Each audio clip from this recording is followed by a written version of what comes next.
Hi hello నమస్తే. పెద్దాపూర్ తెలంగాణ ప్రాంతంలో ఉన్న జగిత్యాల జిల్లాలో ఉన్నటువంటి పెద్దాపూర్ గురుకుల పాఠశాల. ఈ గురుకుల పాఠశాలలో 4 నెలల క్రితం అనురీత్ పాము కాటుతో పాఠశాలలోనే మృతి చెందాడు. దాంతోపాటు అక్కడ ఉన్నటువంటి టీచర్లు, అక్కడ ఉన్న సిబ్బంది వల్ల ఇంకో విద్యార్థి బలైపోయాడు, గుణతిత్య కూడా. ఇది జరిగి 4 నెలలు అవుతుంది. ఈ 4 నెలల్లో డిప్యూటీ సీఎంగా ఉన్నటువంటి భట్టి విక్రమార్కు అలాగే ఇతర మంత్రులు కలిసి విజిట్కి వెళ్ళారు. వెళ్ళిన తర్వాత కలెక్టర్ దీని మీద స్పందించి సిబ్బందిని ఒకరిని అట్లాగే సస్పెండ్ చేయడం జరిగింది. అట్లాగే కలెక్టర్ స్వయంగా కలెక్ట్ చేసుకొని అక్కడ ఉన్నటువంటి ప్రిన్సిపాల్కి మెమో దాఖలు చేశారు. ఇదంతా జరిగిపోయింది. ఇది జరిగిన తర్వాత ఈ రోజు స్వయంగా 4 నెలలు జరిగింది. 4 నెలలు గడవక ముందే అదే గురుకుల పాఠశాలలో సుమారుగా 3 ఎలక పిల్లలతో కిచెన్ రూముల్లో వంటలు చేస్తున్నారంటే ఇంతకన్నా దుర్మార్గం ఎక్కడైనా ఉంటుందా? ఎంతమైన నీచం ఎక్కడైనా ఉంటుందా? ఇంతకన్నా దౌర్భాగ్యం ఎక్కడైనా ఉంటుందా? రాష్ట్ర ప్రభుత్వము కళ్ళు మూసుకొని ప్రభుత్వాలు ఎందుకు ఇట్లా నిర్లక్ష్యం చేస్తున్నాయి? ఇదే విషయం పైన పెద్దాపూర్ గురుకుల పాఠశాల జరిగిన సంఘటన పైన ఇదే విషయం పైన మనతో ఫోన్ లైన్ లో రాజకీయ విశ్లేషకులు బండారు రామ్మోహన్ రావు గారు ఉన్నారు. నమస్కారం సార్. ఇక్కడ పెద్దాపూర్ ఏదైతే గురుకుల పాఠశాల ఉన్నదో ఈ రోజు 4 నెలల కిందట అనురీత్ ఆ పాము కాటుతో చనిపోవడం జరిగింది. అది జరిగిన గంట వ్యవధిలోని సిబ్బంది వేధింపుల వల్ల ఇంకో విద్యార్థి కూడా చనిపోవడం జరిగింది. ఇది జరిగి 4 నెలలు అవుతున్నది. 4 నెలలు గడవక ముందే కిచెన్ రూముల్లో బీభత్సమైనటువంటి ఏదైతే ఈ ఎలకలు ఏవైతే ఉన్నాయో ఎలకలు ఉండటం జరిగింది. దీనిపైన మీ స్పందన ఏంటి? అసలు ప్రభుత్వం ఇంత నిర్లక్ష్యం వహించడానికి కారణాలు ఏమంటారు సార్? మీకు విశ్వాస టీవీ ప్రేక్షకులు నమస్కారం. ఇది 2 విషయాలు చూడండి. ఇది నేరపూరిత నిర్లక్ష్యం ప్రభుత్వంది. ప్రభుత్వం ఎవరున్నా సరే నేరపూరిత నిర్లక్ష్యం. నేరపూరిత నిర్లక్ష్యం అంటే నేర సమానమైన శిక్షలు ఉండాలి. అంటే ఈ ప్రభుత్వం చేసే హత్యలు అంటున్నాను. సంక్షేమ హాస్టళ్ల మీద సరైన పర్యవేక్షణ లేకుండా, సరైన విధంగా వాళ్లకు గతంలో ఏ అద్దె భవనాలు నడుస్తున్న వాళ్ళకి అద్దె ఇవ్వకుండా, కనీసం నెట్ ఛార్జీలు కూడా నిన్నదాకా కేంద్ర ప్రభుత్వం నిర్ణయించింది. కొంచెం సమగ్రంగా మాట్లాడుకోవాలి మనం. ఎందుకంటే యాక్చువల్ గా ఇప్పటిదాకా జరుగుతున్న మొత్తం చట్టంగా ఇప్పుడు ఈ విషయం బయటపడింది. యాక్చువల్ క్యాన్సర్ పూలు బయటపడింది. ఇది ఒకటి అభివృద్ధి మాత్రమే కాదు, ఇది చాలా మంచి చేయాలి. మన వాటిని మనకు ఆదిలాబాద్ జిల్లాలో నీళ్ళు కాక మొన్న 3 కలుషిత ఆహారం తింటే చాలా మంది అసలు అమ్మాయి చనిపోయింది. నాగనూరు స్కూల్లో ఒకే నెలలో 2 సార్లు మధ్యాహ్న భోజనం చెప్పి అస్వస్థ పాలవుతారు. దీని కారణం ఏమిటి అంటే పరస్పరం ఈ రాజకీయ పార్టీలు ఒకరి మీద ఒకరు ఆరోపణలు చేసుకుంటారు. మీ హాయం అంటే మీ హాయం అని ఇట్లా ఆరోపణలు చేసుకుంటూ పొద్దుగా పుట్టారు. చాలా దుర్మార్గము. ప్రభుత్వాలు శాశ్వతం, పార్టీలు శాశ్వతం కాదు. ఒక ప్రభుత్వం నుంచి ఇంకో ప్రభుత్వం అప్పులు వస్తాయి, ఆదాలు వస్తాయి, ఆస్తులు వస్తాయి. దీన్ని సరైన విధంగా మెయింటైన్ చేయకుండా ఇవాళ వాళ్ళు కారణం అని కాంగ్రెస్ వాళ్ళు పాత పాలకులని ఇవాళ ఇప్పుడు 50 నుంచి ఏం చేస్తున్నారని వీళ్ళు ఆరోపించుకోవడం చూస్తుంటే శవాల మీద పేరాలు నేర్పుకున్నట్టే ఉన్నాయి. Exactly sir. ఇప్పుడు ప్రజల ప్రాణాలతో జరగాల్సిన మాటూ పిల్లలండి. స్వరంగా పిల్లలు సరే 40,000 మంది పిల్లలు మొత్తం సంవత్సరం చనిపోయారంటే ఈ గవర్నమెంట్ హాస్టళ్ల పట్ల ప్రభుత్వ నిర్లక్ష్యం అవుతుందో చూడండి. వాళ్ళ పర్యటనలు అవుతున్నాయా? జీవోలు పోతారు, దేశవాటి ప్రపంచవాటి తిరిగి వస్తారు. ఈ ఏడాదిలో చాలా మంది మంత్రులు విదేశాల పర్యటనలు వహించారు. స్పెషల్ విమానాలు వేసుకుని ముఖ్యమంత్రి ఢిల్లీకి వహిస్తున్నాడు. 22 సార్లు ఢిల్లీకి వహించారు. ఈ ఖర్చులో భాగం మిగతా అసలు అర్థం కావట్లేదు. ప్రభుత్వము ఈ గురుకుల పాఠశాలల మీద నిజమైనటువంటి ఈ విద్యార్థులపైనటువంటి ఎందుకు ఇంత తాస్కారం చేస్తున్నది? వీళ్ళు స్పెషల్ ఫ్లైట్ లో తిరుగుతున్నారు, విదేశీ యాత్రలు చేస్తున్నారు. 8 నెలలు అవ్వలేదు ప్రభుత్వం వచ్చి, హత్యలు జరుగుతున్నాయి. మరోపక్క విద్యార్థులు వంచిస్తున్నారు, చనిపోతున్నారు. ఎందుకు ఈ ప్రభుత్వాలు ఇంత మొండు వైఖరి వహిస్తుందంటారు?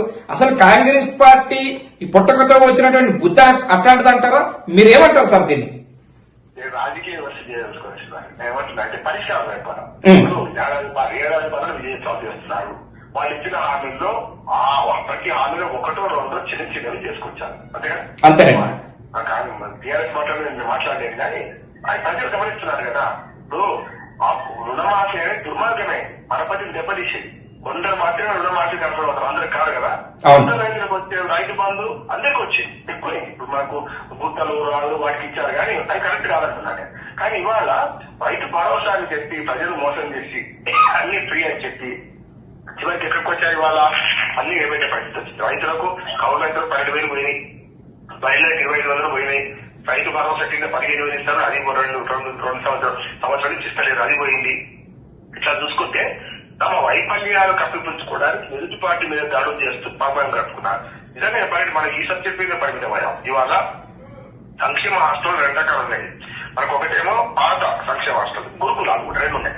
ఈ రెండింటిలో కూడా చాలా వరకు అడ్డుకోవాలని నడుస్తున్నాయి. నేను స్వయంగా హాస్టల్ నిద్ర చేసామని హాస్టల్ చూసామని కనుక గురుకుల పాఠశాలను పెంచేది టీఆర్ఎస్ ప్రభుత్వం. కానీ గురుకుల పాఠశాలను పెంచి అవన్నీ కూడా దేనిలో నడుపుతున్నారు, పాత దివాలా పడ్డ ఇంజనీరింగ్ కాలేజీలు ఉన్నాయి కదా అవి తీసుకున్నారంటే ఎంత లక్షల రూపాయలు. మళ్ళీ అందులో కూడా అవినీతి ఉంది. అంటే ఆ హాస్టల్ స్క్వేర్ ఫీట్ కూను వీళ్ళు ఇచ్చే అద్దెకు చాలా తేడా ఉంటుంది, చాలా అవినీతి జరిగింది. తర్వాత హాస్టల్లో కింది సంగతి చూస్తున్నాం మనం. ఇప్పటికే 4 హాస్టల్ చూసినాం. మనకు ప్రత్యేక మన మధ్యాహ్న భోజన పథకం ముందు చూసాం. వీటికి పరిష్కారాల వైపు పోకుండా ఒకరి మీద ఒకరు ఆరోపణ చేసుకుంటూ శవాల మీద పేలాలనుకునే వాళ్ళు 2 పరిష్కారం చెప్తారు.